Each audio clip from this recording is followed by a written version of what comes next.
Hello বন্ধুরা, আপনারা কেমন আছেন? আমি আজকেরা ভালো আছি। আজকেরা সারা রাত জেগে আর্জেন্টিনা বনাম কলম্বিয়ার খেলাটা উপভোগ করলাম।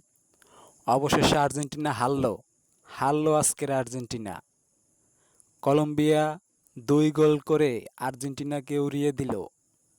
জিতে গেল কলম্বিয়া, হেরে গেল আর্জেন্টিনা। অবশেষে আর্জেন্টিনার হার আমরা দেখতে পেলাম। তারা হারছে, ২ গোল খাইছে।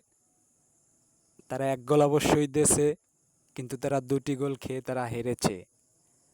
অনেক দিন পরে আর্জেন্টিনার একটা হার নিজের চোখে দেখতে পেলাম। অবশ্যই একটু আনন্দ লাগতেছে, যেহেতু আমি ব্রাজিল টিমের সাপোর্টার করি। ঠিক আছে, একটা কথা, যে আর্জেন্টিনার সিনিয়র প্লেয়াররা কিন্তু